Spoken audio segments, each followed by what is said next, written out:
Thank you so much. That was a wonderful introduction. Is this working now? Yes. Excellent. And what about yours? Check, check, 1, 1. Yep, it's working. Very far away. Like I'm at the bottom of a well, very deep well. Well, you've heard a lot of introduction, but I wanted to say, of course, that Deborah's known for her great voice and her magnetic performances, her gutsy presentations and her brilliant songwriting. One reviewer pointing to her caustic wit and acidic insight. But how does songwriting translate into this full-length memoir? Well, with wisdom and depth is my view about how it translates. Especially when the memoir covered not only her family, the one she came from, and the one she made with her husband Willie, but also sex and love and birth and death and business and creativity and making music and making the art that is songwriting. A story of wild success and a measure of failure, a lesson in fighting through expectations, of taking things into your own hands, of risk and reward and love and commitment to family. And of course, since here we're at Bert Weitzman, it's also about what it means to you to be a Jew. But you start your book with a quote from Dostoevsky, a famous anti-Semite actually. Listen, you know, you can't have everything. But you know, who wouldn't? Dostoevsky, he was a great writer. He is. And doing it, about looking back on your life and doing it honestly. And the quote is, whether one can, even with oneself, be perfectly open and not take fright at the whole truth. Now, you present as a woman who's not frightened, but did looking back cause you to wince at all?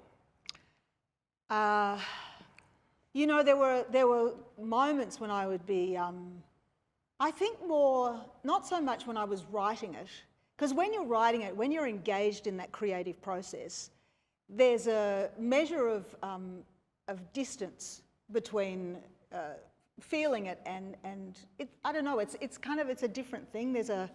It's a different mechanism that opens in your brain so that you're creating from 100 feet.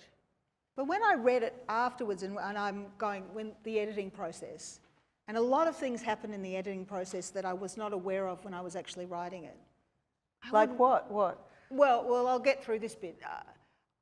I was reading the book, the chapters, and thinking, oh, I really don't like myself. I really am an awful person. And I didn't think that when I was writing it, but I guess that's sort of, then I thought, well, at least I've been honest about it. But so it was kind of a revelation to me that, and I had to kind of come around again and say, oh, I guess I'm not that bad, you know. But there was that kind of, I'm very abrasive. So that hadn't occurred to you before? No. Well, a bit. Well, given that you have a reputation. I know. Tell us about your reputation, because My reputation is tough, it's true. I have got a tough reputation. I haven't ever really taken a step back from just being completely brutally honest. Not always necessarily the right way to get the best out of people, but you know, just to be able to track into the situation and make everybody understand the realities of what it is that they need, that you need, that the situation needs. It's always better to be to strip away the kind of sometimes the veneer of politeness is unhelpful, and so I guess that tends to kind of speak to a person who is considered abrasive or a little bit, I don't know if I'm ruthless, but I'm definitely very direct. Is that because you are a perfectionist and you want your work to be as good as it can be, and you want other people who are involved with it to do their jobs to make it as good? Of course you want everybody to do their jobs correctly. So if I've come to a venue and I've put myself out there and I have learnt my songs and made sure that I know my words and I'm playing them correctly, and I want the sound to be acceptable and not be this screaming feedback out of my foldback system. And so, yes, I have been known to tear strips off the foldback guy. Yes, it's true. And say, listen, if I did my job as badly as you, I would never have a job again. And so, yes, there's been occasions like that. Yes, I mean, you expect people to kind of do their gig that they have been employed to do as to the best of their capacity. And I don't know if that's being a perfectionist, but if it is, then yeah, I guess I'm a perfectionist. I was thinking that when you were saying that, you know, when you write it, you just, and this is the way everybody should write, which is just just ignoring the fact that anybody will read it and just saying everything you want to say, just spilling it out, just doing everything and putting on the page. And then when you read it, you think, oh, how will it be if other people read it? But that's not exactly what you're saying. You're saying, how is this when I'm reading it? Well, I don't know what other people will think. That's not, I can't ever figure, that's not for me to figure out. That's for other people to relate to the thing that that they're in front of. And everybody brings their own history and their own stories and their own experiences to whatever, you know, words they're reading on a page. So I can only really speak for me. But when I translated the written word into the audio book, which Willie and I did together in a studio, oh, darling, your patience was extraordinary. And we did this over several weeks. It took a really long time. And I was moved to tears in many, many places, which I hadn't been when I was writing it. And it surprised me. And I think, and Willie also, it surprised him too. Because there had been, as I said, there had been the kind of membrane between me and the meaning of what I was writing while I was investing myself in the creating of it, because that's a different thing. You're thrilled that you're creating. It's a beautiful pursuit. You're trying to find exactly the right word to fit into exactly the right sentence, to fit exactly into the right paragraph, and put them all together in the right chapters. And it's an obsessive and a very absorbing task. But when you don't have to do that, and when you're just going back and reading it, then it's the emotional content that really that takes you out, and it laid me out. It really did. So it was interesting. But I didn't think, oh wow, it's going to be a bestseller. I didn't think that.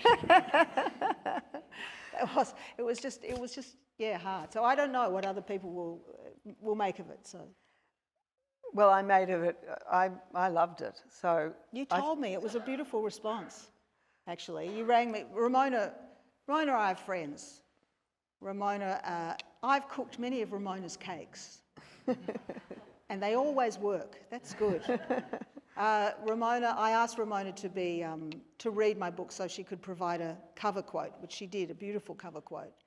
But I remember that you rang me up after you'd finished reading it. It was like you'd only just finished reading it, and I could hear the emotion in your voice. You were choked up. Yeah. You were trying to tell me how moved you were by this, and I was so moved by you being moved. It was fantastic. It was so thrilling. It was like one of the first responses that I'd had, and I can't tell you how much that meant. It was well, great. I know as a writer what it means if somebody tells you that. So I wanted to do it for you because I felt it, and I thought she needs to know this because this is your first book. I could tell it was totally genuine. But are you a girl who always knew what she wanted or knew what she didn't want? Or what to say no to rather than what to say yes to? What years are we talking? When I was young, I just knew I wanted to be famous. It's kind of, yeah, I know. It's really quite childish, isn't it? It's very immature. Shallow, isn't it, really? No, it's fairly shallow. That's right. I mean, I just wanted to be famous somehow. I mean, I loved singing. I always loved singing. I always sang in the shower. My mother always said, oh, you know, yeah, you're all right. Could be better. But I thought I was good. I liked it. But I never sang at school because I didn't like the music teacher, so I didn't join the choirs, which it was a silly thing to do because it would have immeasurably improved my ability to harmonise and read music, but nevertheless. So I didn't want to do things I didn't want to do. I never wanted to do things I didn't want to. So I was very bad at working for people in jobs that I felt were senseless. So I would get a job in my parents' friend's jewellery store, and I'd dust all the tchotchkes, and I'd, put them all back, and then I'd sit there and I'd read a book, and someone came in and said, "What are you doing?" I said, "Well, I've dusted everything. I'm just reading a book." And you weren't allowed to do that. You had to And look I'm like, busy. "What? Why? I've dusted already. Just look busy. Do it again." And I thought to myself, what customer wouldn't appreciate the fact that they walk into the store and a salesperson is reading a book? And I didn't get it. So I stopped working there. So you basically worked for yourself. You knew that you had to work for yourself. It was hard for me to do things that I thought were senseless. So I found that most sort of basic employment had a huge ratio of senseless tasks attached to it. So I knew that was something I was going to fail at badly. But you say that your work with Do Re Mi, we were having a lot of success with our modus operandi. We were control freaks. People were curious, incensed, irritated and intrigued, but at least they were talking about us.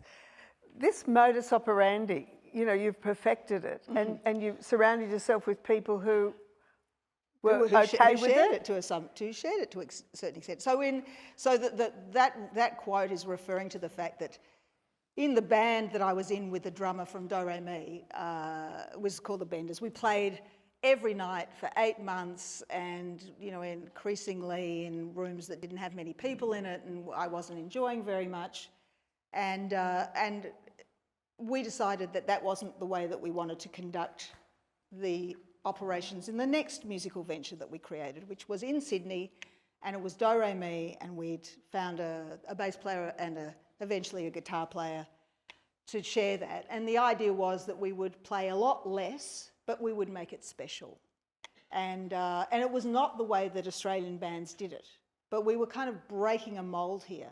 And I liked that. I liked the fact that we were doing something that made sense to us, that was different to what other people were doing, but it worked, and it did work. We did really piss off a lot of people, but at the same time, we actually got a lot of notoriety and a lot of attention, and that was, obviously, in the long run, that was the key to our success. But your memoir is actually a great education into the business side of being a pop musician, and you don't often get this insight into work. It's a book about work, really, as well as all the other things. Yeah. Dealing with the record companies, striking out as an independent, taking advantage of new technologies, and even founding a new marketing method of performing in people's own homes, the house party model. I mean, you are quite a business innovator, aren't you? A pioneer. With Willie, of course, we should say as well. Of course, here in the front row. But we can't keep saying with Willie all the time, but just take it as read. Take it as read. But, where'd you get this business brain from?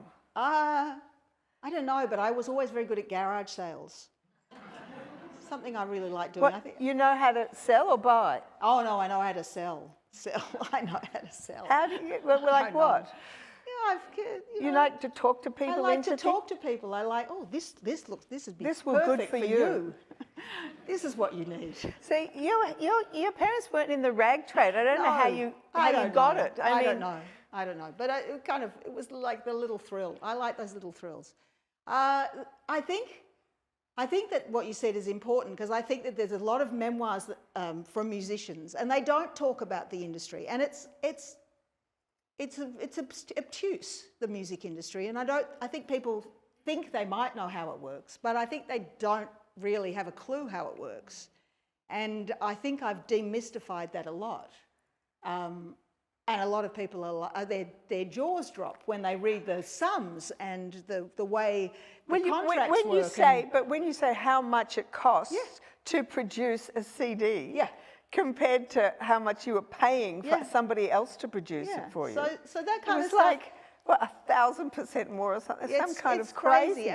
But all of the record companies, they were all as bad as each other. It's a great, you know, mafia-style monopoly to keep artists in the dark. I think you'll find the publishing industry is exactly the same. Maybe, but I haven't rubbed up against that one hard Not yet. But yeah, and it's sort of crazy how they've been allowed to get away with it for such a long time, because what they're preying on is young people who have a song in their heart and a dream to succeed, and they don't.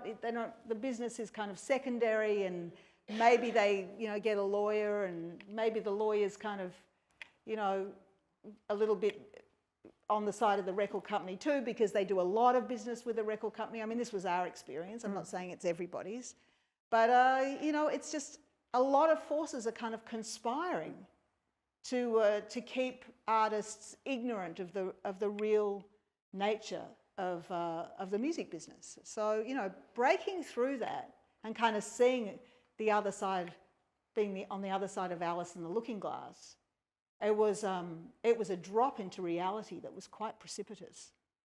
But you know what's fantastic about you? I mean, you know, famous, successful, and go to London and, you know, try LA, and then kind of not as successful, to the point where you and Willie decide we really need to move some of these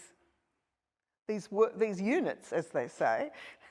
Let's play for people in their houses. I mean, that is like from here to here to here. Now, what does it take to be able to do that? It's sort of like, you know. You mean to think of the idea, or to be able to be able to take your ego and go into people's houses instead of being on a huge. I don't have that kind of ego. Well, tell me about that, because I have got an ego. I've got a healthy ego. We've all got healthy egos, but it doesn't work that way. I don't feel like. Whatever works, you know. I love thinking up new stuff. It really excites me to be able to think of a new way to market something, or a new way to do business, or a new way to engage people. And it's okay for me to, you know, be lugging out gear at the end of the night and then go and sell merchandise. It's not like, it's really honest. Yeah. You know, it's really kind of, it's one of, you know, I understand my work. I often don't understand people's work. Oh yes, I manage money. What? What does that mean? I don't know. But yeah, I get my work. And it's very kind of, you know, we make the work, we perform the work, we record the work, we play the work, we sell the work. You know, there's a sort of an honesty about that. And you connect with people about the work. And you connect with people about the work. So I don't feel like there's a loss of ego, that I'm somehow demeaning myself because I'm suddenly, you know, taking people's money and going, yeah, enjoy that, it's okay. You know, whatever. Okay, take 2, it's good. I'll do you 3 for 50. Yeah? You know, I don't mind. It's not a problem for me. But the summer wear party that you've referred to a couple of times, that in fact was an extraordinary breakthrough, actually, and no one had ever done it before, and it was such a shape-shifting idea. Because suddenly, you know, what I was trying to think about was, how do we get into people's living rooms if radio won't play you? And radio just weren't playing us because, I don't know, we were too old. We weren't making songs like wherever the Taylor Swift was of the day, but, you know, and so it was like, well, maybe you just walk into them. You just walk into their living rooms. Knock on the door. And so how do we do that? Okay, blah, blah, blah. And this, I detail it in the book, and this idea was born, and it wasn't just a great idea for us. It actually changed the music industry, because a lot of people started doing it after that. No one had done it before. You know, in 2003-04, this was a brand spanking new idea. And so that was thrilling, yeah.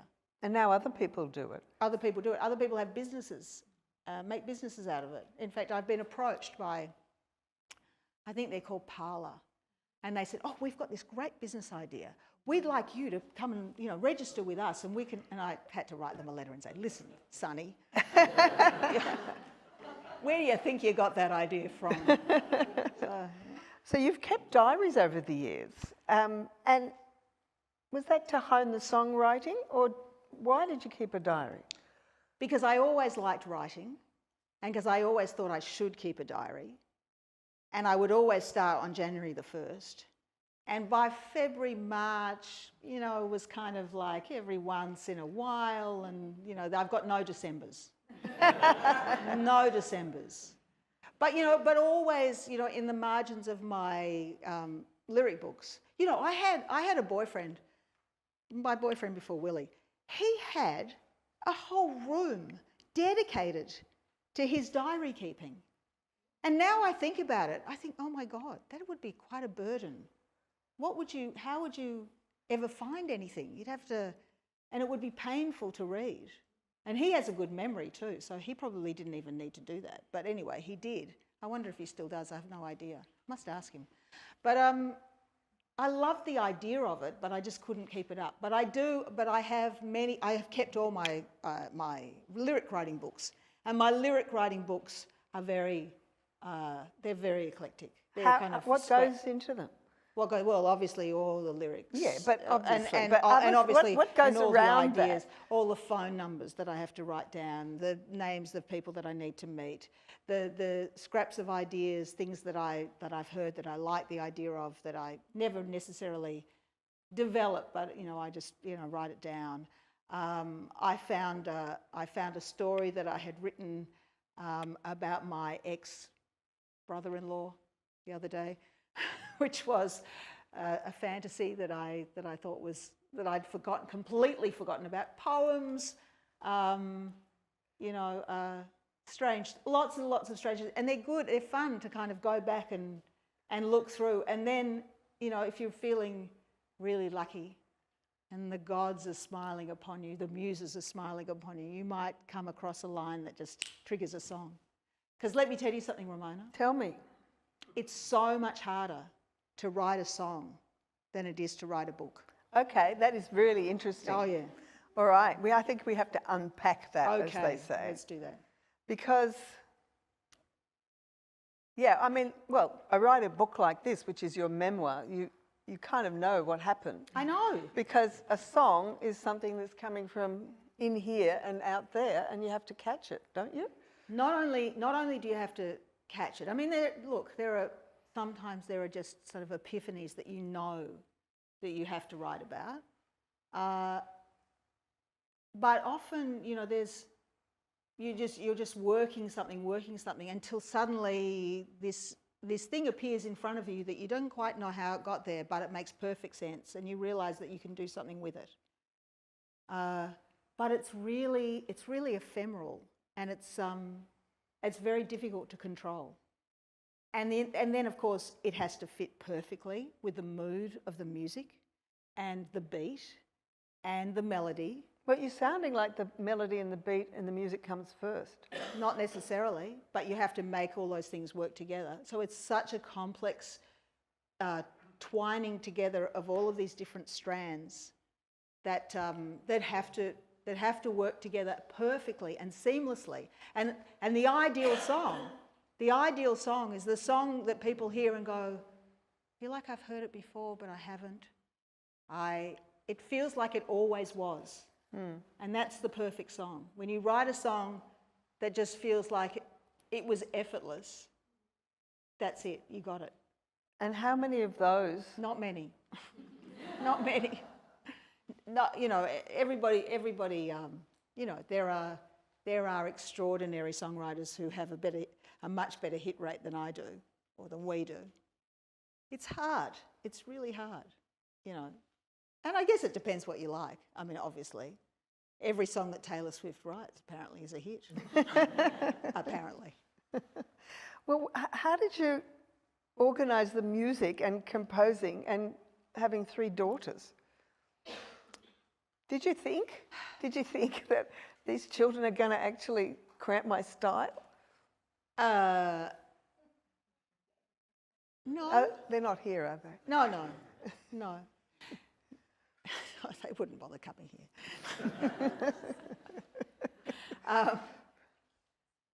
No, I mean, I think we wanted to have a child.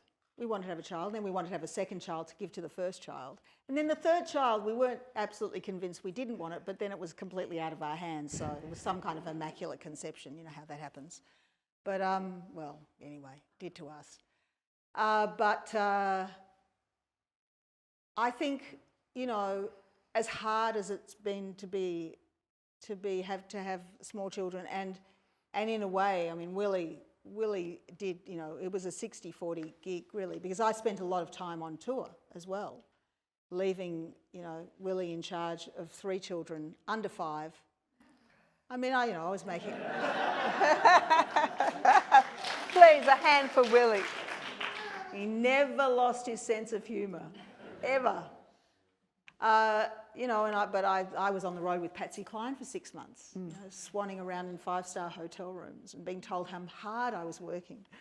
And I go, you've got no idea. You've got no idea. Anyway, I had to sing 26 songs a night. And then, you know, when we made Summertown, we couldn't just find another dad. So Willie had to stay home, and I got another guitar player to fill in the role of Willie on the road. But, you know, look, we got through it, and we got lots of great songs out of it too. And, you know, you of course, you don't regret a moment, because they're extraordinary. They're incredible. You know, they're my daughters, and they're divine. And they sing, my God, when they sing. Oy. You have a lot of pleasure from them. But tell me, talking about, you know, the joy and the pleasure of children, tell me how your life as a Jew started. What kind of a family were you from? I mean, you say that they kept kosher, but they weren't observant. My parents didn't really keep kosher, I'd have to say. But you said they kept kosher. I did. They kept kosher in the sense that they never bought bacon or ham, or there was never any pork products in the house, ever. But when we went to the Chinese and got takeaway, you know, if there was that little bit of bacon in the whatever, so, it seemed to sneak in, and no one seemed to. We don't notice that. We didn't take any. It wasn't strict. It was, you know, and I think shellfish was okay. That was all right, kosher-ish. Kosher-ish. So that was all right. But then we had Friday nights most Friday nights we went to my grandma's. And then on the high holy days, we went to shul, and we did a shul hop around all of the different shuls at that time. There was Kew, and there was Temple Beth and Turak, and we'd end up at Caulfield. And then, you know, we had first and second night Seder, often at my grandma's. We had Christmas at my nana's. Oops. Yeah, you know, it's ecumenical. I don't know why, they just did. Because, but they were one half were English Jews. Your dad's family. So my father emigrated from England after World War II, but my mother grew up in Australia, and they were you know, Aussie Jews. Aussie Jews. So I guess it was different. I mean, you know, when I say we had Christmas, there was a Christmas tree, and you know, I think there were some presents. I put a pillowcase out on my bed every year until I was 11, at which point they said, no, Father Christmas doesn't come to little girls like you anymore. And I always think that I got lucky, because Shelley missed out at the same time, but she was 3 years younger, so I got 3 extra years out of it. Were you interested in your Jewish life then when you began being a rock star, or did it take a back seat? I mean, how... You know, it's interesting, because I remember thinking to myself, so I went to Temple Beth Israel, I went to Bialik kindergarten, Temple Beth for Sunday school and for summer camps, and I had really close, dear friends that I met at summer camps and I'm still friends with. And then I think I knew at the time that now was not the time for me to be exploring my Jewishness. But there would come a time when I absolutely knew in the very deepest depths of my being that I would know I would be embracing this. And I don't know how I knew that, but I just put it away, and here it is, you know, or it was some time ago. But it's a funny thing because I just parked it because it was, you know, it just was something that would have been much more difficult to pursue, and I didn't have, you know, there weren't a lot of Jews in the Australian music industry. I mean, I don't think I knew any. I mean, that was the crazy thing. Like, you know, Willie and I, when I met Willie, he was like the only Jew in the Melbourne Jewish music scene that I knew. And suddenly, you know, we'd both gone to Temple Beth Israel, but we didn't know each other then. We were both born at the Jessie McPherson Hospital, and the same midwife signed our birth certificates 18 months apart. Yeah. How crazy is that? And then, you know, suddenly... But it was important for you that he was Jewish. I was having a lot of affairs with Jewish men before that, you know, while I was dating my Catholic boyfriend. So it was dawning on you? It was dawning on me. It was something that I was definitely moving in the direct line towards. I just hadn't quite figured out how to get there yet. But I guess I had figured it out, but you know, it was messy. It was very messy. And, but these things are often messy. We'll come back to Jewishness in a moment, but how did you manage the need to be honest about other people's stories, or better, your story, which was peopled by those close to you? You mean in the book you're talking about? I am in the book, yeah. I mean, every writer of a memoir has to face this. The most important thing is to be honest. You can't exaggerate. You can't gild the lily. You can't make it more favourable to you just because you want it to be that way. So I just figured to be as brutally honest as possible was the most generous, best thing that I could be to everybody involved. And if that meant that I somehow, you know, came out on top, or if it meant that I somehow looked a bit, you know, shabby, whichever way it happened, that would be the thing. But I was just really like, you know, this is what I'm going to write. And I didn't know. I sat down to write a book in 2019. It was November, I think. I was terrified of the idea of writing a book, but I absolutely felt compelled to do it because I'm often attracted to the things that are scary and I feel like they're good for me, so I do them. And I thought, well, I'll trick myself. I'll download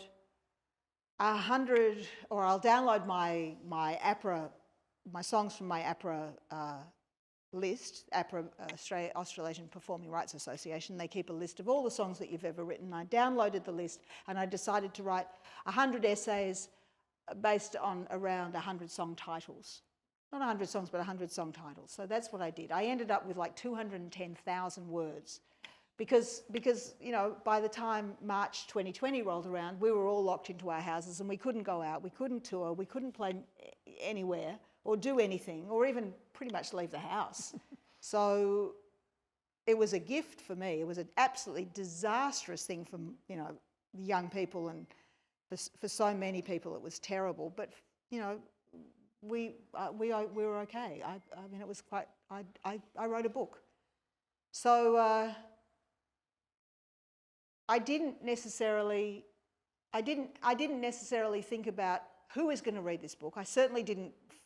I wasn't aching to get a publisher. I just wanted to do what I wanted to do. And then at the end of the process, I thought, well, I'll do something with it. And so that was my North Star. Be as honest as possible. You're not trying to please anybody. You're not trying to write a book for anyone in particular, or you're not trying to educate someone, or you're just trying to be as honest as possible. And that was it. That was my, raison d'etre. So no holds barred writing about your father's mental illness, your daughter's out there personality, the difficulties of raising teenagers, the angelic way they sound when they sing together. So when you'd written it, did you show it to them? Totally, yeah. Had to. I sent them each the chapter about them. And, well, Hetty is the kind of the most interesting exam. Hetty is our youngest child, the one that we weren't fully intending to have, but then thought we should. And are glad that you have her now, of course. course. It was an interesting time. And there was never a question that she wouldn't make it through. It was just surprising. So anyway, but she's turned out to be a very interesting human being. Definitely a woman of her own temperament. And she posed real challenges for us on lots of different levels. And so the song Serpent's Tooth, which is from the album Everybody's Begging, was pretty much about her. And I wrote this chapter and I showed it to her and she went, yeah, fair enough. Oh, that is such a blessing. Oh my God, that is a blessing. Yes. Well, to her credit, she. Do you think we should? I'd love you to play Serpent's Tooth. Yeah. Because right now? it's such. Yeah, right now, because it is such an amazing song. Okay. If you imagine, it's about children and how difficult they can be. It's about the difficulty of parenting a teenager. I think we've all been here, or we know somebody who has. So listen to this. Okay. All right. Okay. Shall I turn this off? I'll turn this off now while you sing.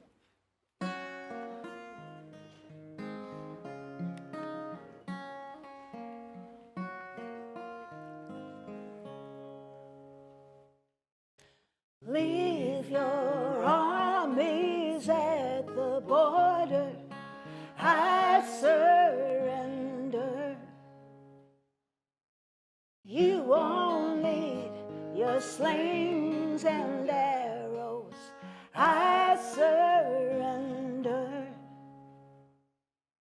Take down your hair, my lovely. Oh, those pins that hurt my hands. The sharpness of your judgment's wound. You leave me dumb. Please still your tongue.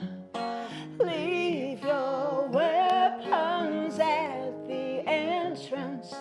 I surrender. You won't need your guns or bullets. I surrender.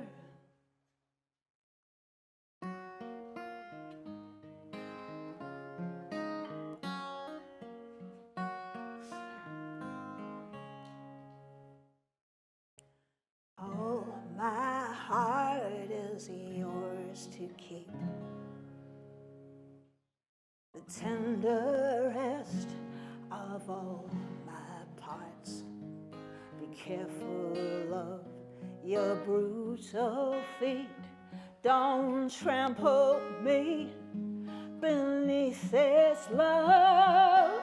Leave your armor on the doorstep. I surrender.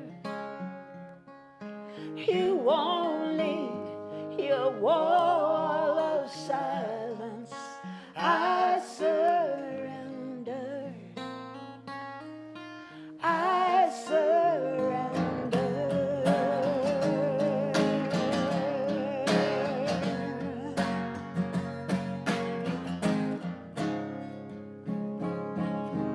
All those sleepless nights we spent in the comfort of my arms, your tangled legs, your warm sweet scent, my pillow's dent in remembrance. Leave your tempest in the hallway. I surrender. You won't need thunder. You won't need lightning. I surrender. You won't need that moat around you. I surrender.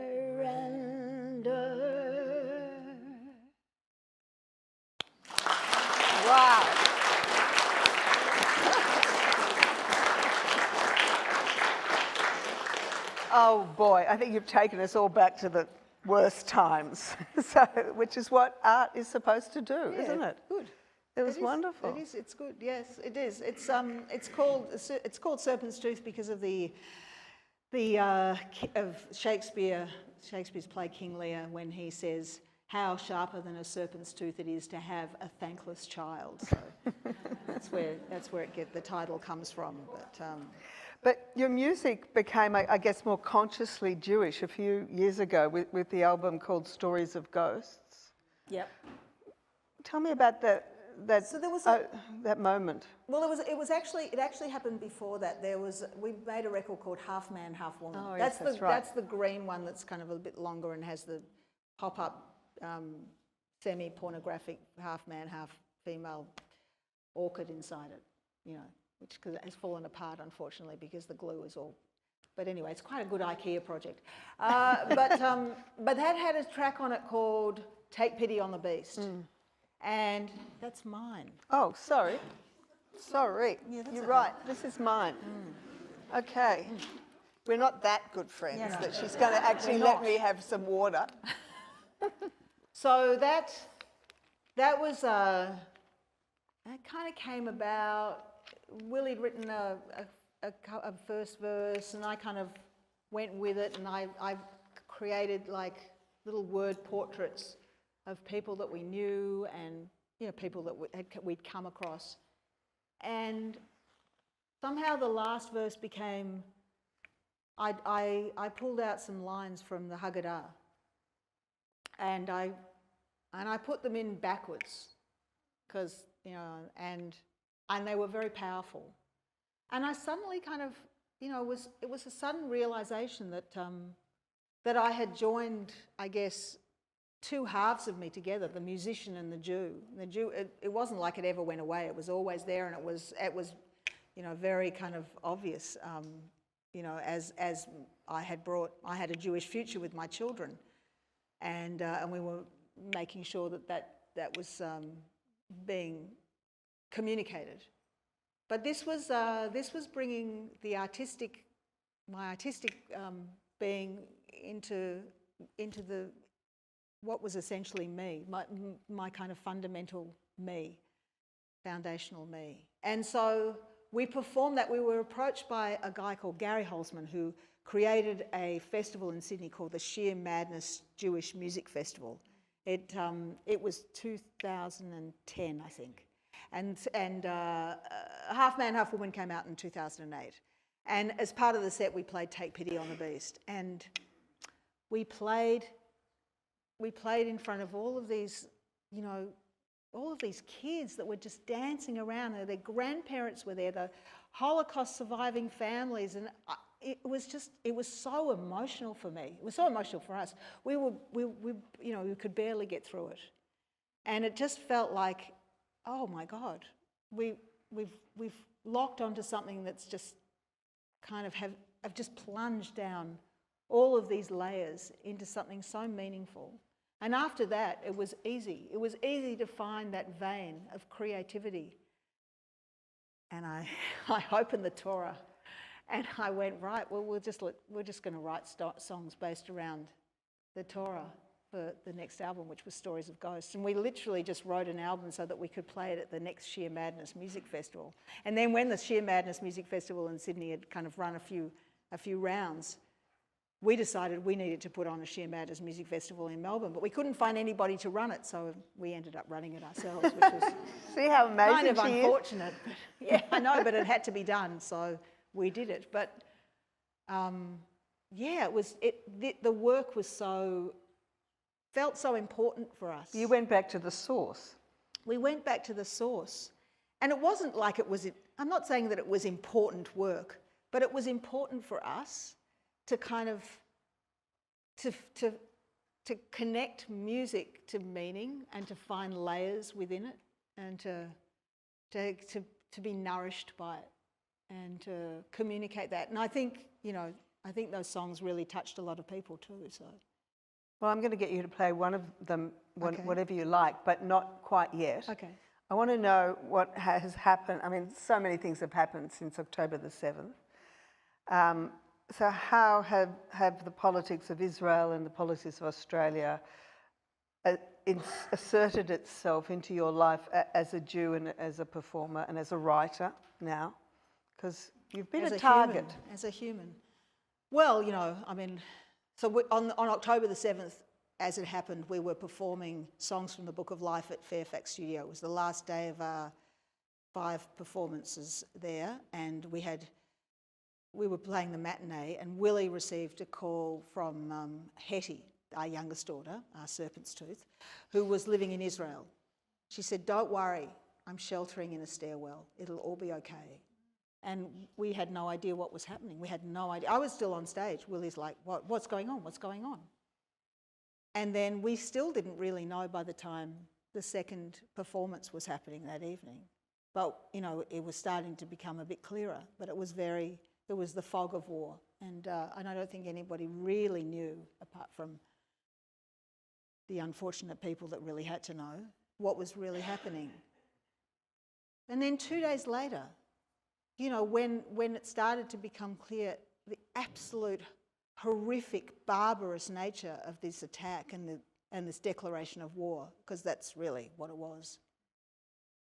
The scenes on the steps of the Opera House where people were chanting whatever they were chanting, you know, whether it was "Where's the Jews?", "Gas the Jews", "Fuck the Jews", it really didn't matter. We knew their intent. And it was so horrific, not just for me, everybody. We were all just completely blown away by this, weren't we? This wave, this extraordinary wave of hatred, not for the people that perpetrated these atrocities, but for the people who were the victims of them. And suddenly it was like all the language was stolen.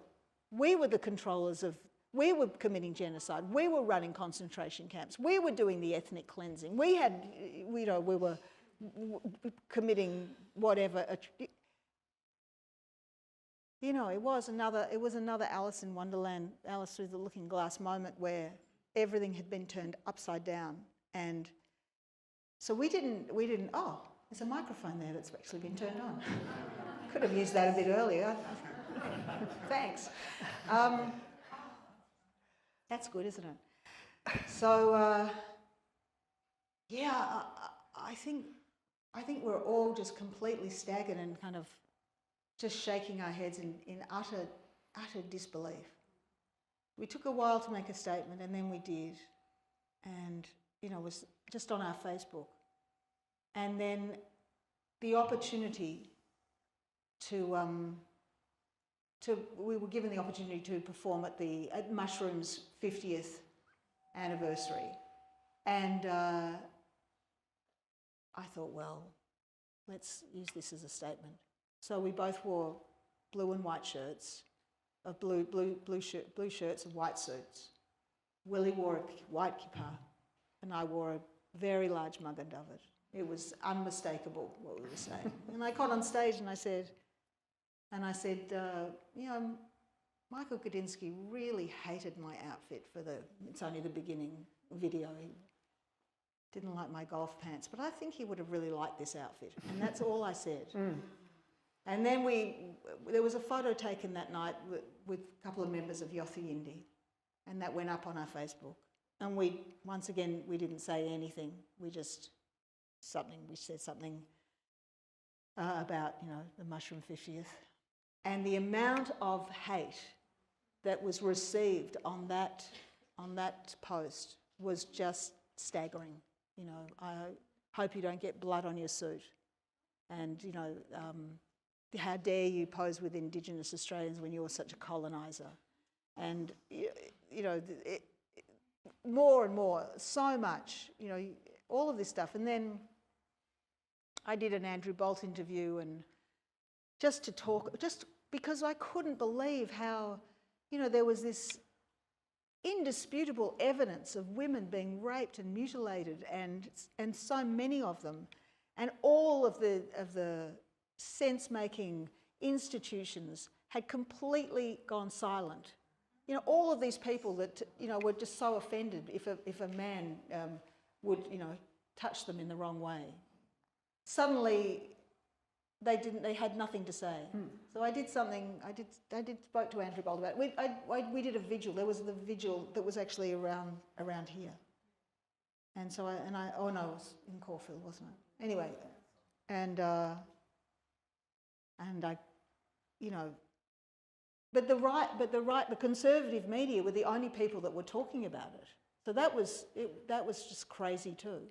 The left have utterly kicked up their heels on the whole idea of what of that it's okay to defend people who are you've got to defend everybody. Everybody's a victim except if they're Jewish.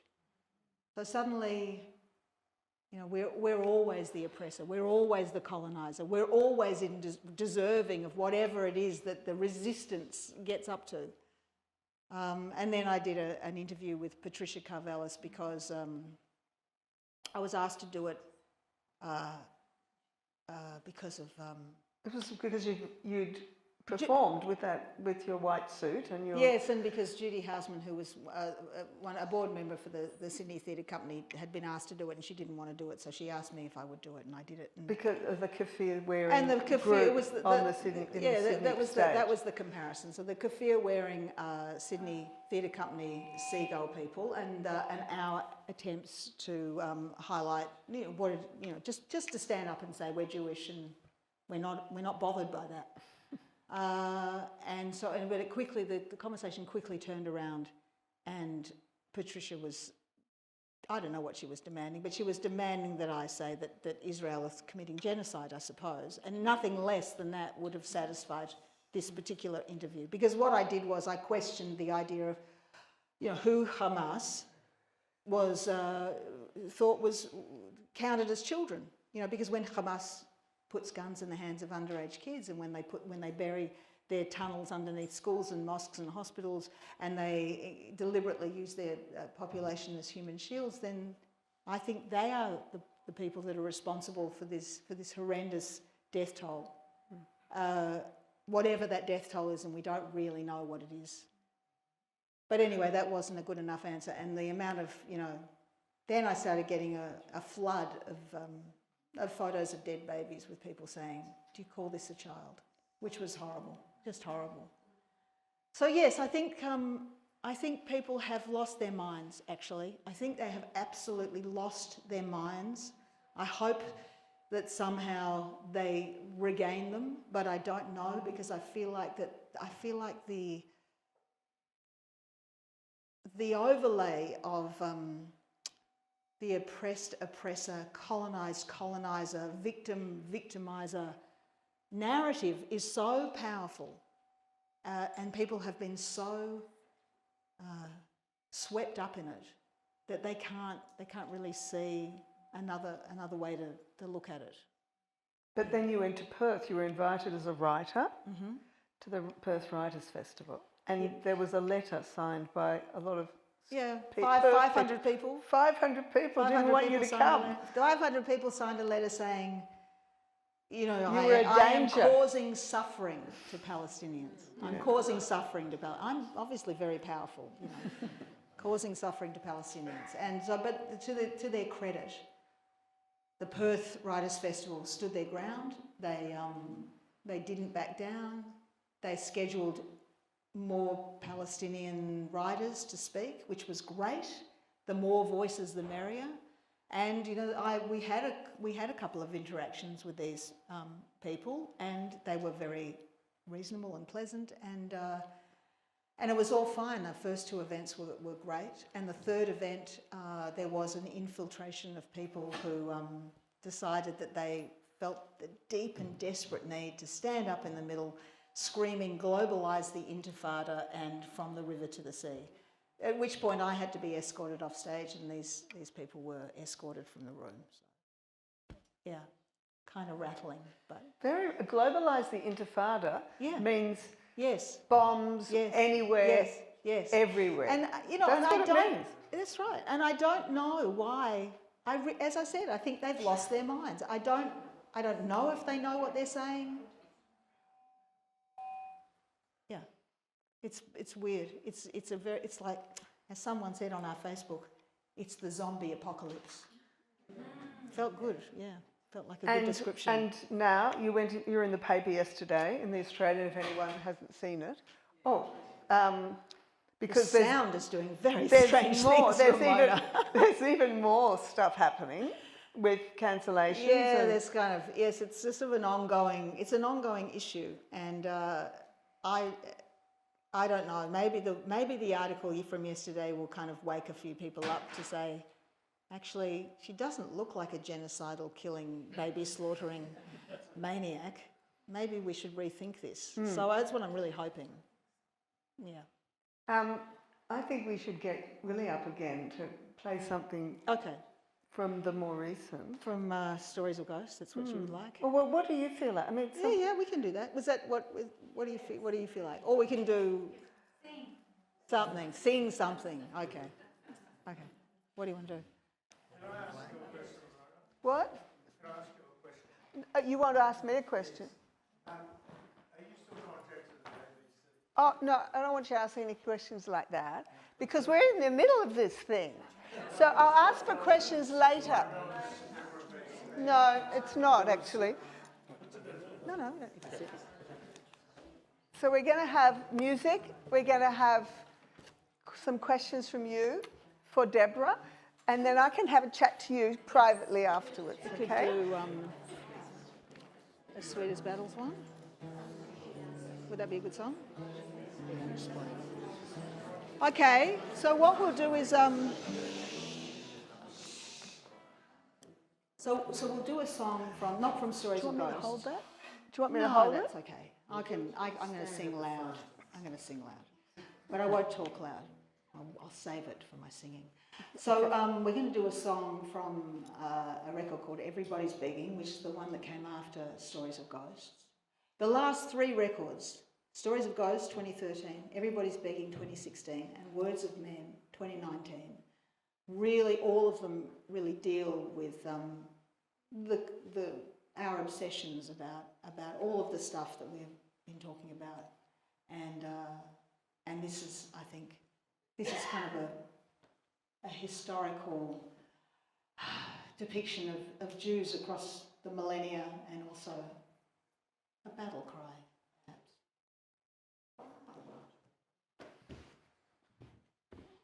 It's a heavy chair. I don't know. It's stuck. All right. I was there at the camps. I was there at Babylon. Saw your face at Baby. I am gone, baby, gone. I felt your breath upon my neck. Smelt your perfume on my gun. I was with you in the olive groves, as sweet as battles won. I was there right beside you when we sang the workers' song. I was there when the idols became dust, the devil shone.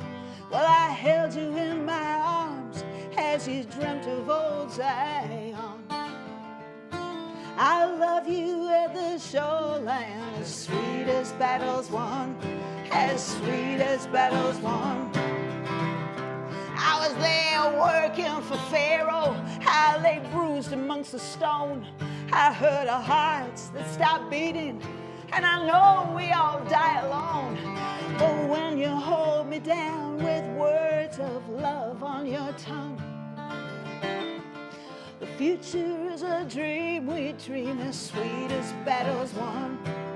The future is a dream we dream, as sweet as battles won.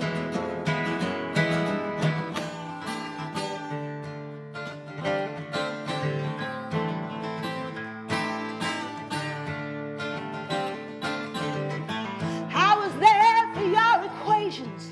I was there to play the violin. I was there to be moved on. Again, again, again.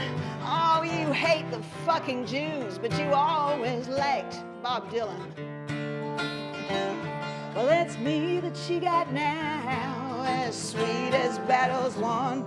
I was there for your equations. The Lord our God, the Lord is one.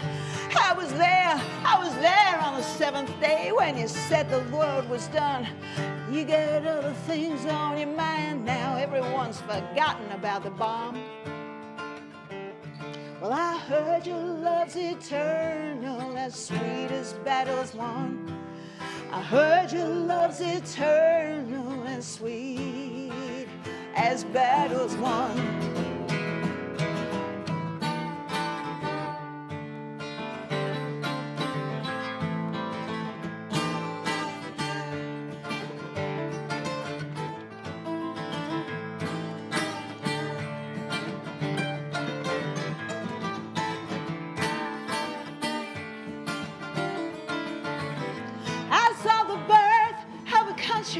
I saw the country near succumb.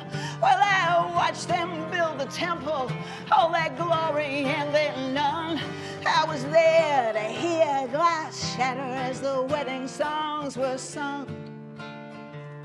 And inside me a child's growing, as sweet as battles won, as sweet as battles won, as sweet